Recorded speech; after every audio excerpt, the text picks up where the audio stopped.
Bonjour chers amis, soyez les bienvenus sur ma chaîne YouTube depuis mon jardin. Alors voilà, comme vous le savez, je suis parti un mois en vacances et c'est une très charmante voisine, Madame Carole, que je salue et que je remercie ici. Elle et son mari pour tout ce qu'ils ont fait pour mon jardin. Ils ont surveillé la maison, ils ont arrosé le potager, évidemment ils ont donné à manger à mes poules, ils ont donné à boire. Et c'est grâce à eux que beaucoup de choses ont survécu. Mais ce qui s'est passé, c'est que évidemment on leur a dit vous pouvez vous servir dans nos fruits, vous pouvez vous servir dans nos fruits et légumes. Et vous pouvez évidemment consommer nos œufs, puisque voilà, pendant le mois, de toute façon, on n'aurait pas été là, donc c'était bête que ça pourrisse. Puis bon, c'est la moindre des choses de leur proposer ça pour les efforts qu'ils font pour nous.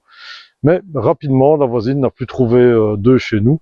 Les poules ne pondaient plus. En plus, il y avait une poule qui couvait.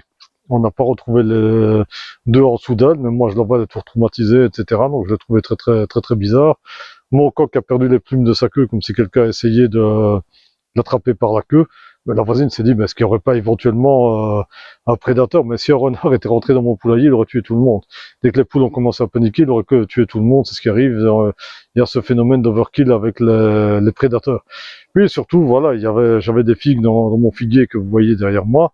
Et voilà, quand elles étaient mûres, ils auraient pu les consommer et ils ne les ont pas trouvées. Il y a tout plein de courgettes qui ont disparu. Donc voilà, malheureusement, il y a quelqu'un qui rentre dans notre jardin, qui va nous voler les œufs, qui va voler nos fruits et légumes. Et nous allons être obligés de mettre des caméras. Voilà, seule chose qu'on peut, évidemment, les caméras, évidemment, si on parvient à filmer l'intrus, évidemment, on peut porter plainte contre lui, quoique je douterais franchement que la justice fasse quoi que ce soit contre lui pour ça, tellement ils sont malheureusement débordés.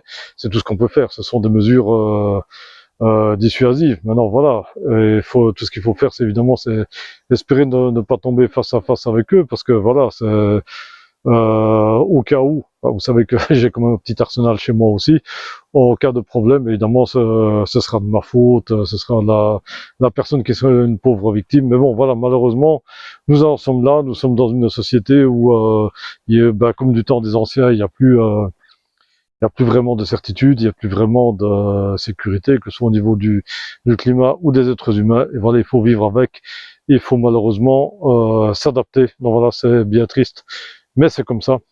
Si vous avez des réactions, je vous en prie, n'hésitez pas à réagir, vous savez que je réponds toujours. N'hésitez pas à vous abonner à ma chaîne également, et je vous souhaite une très bonne après-midi.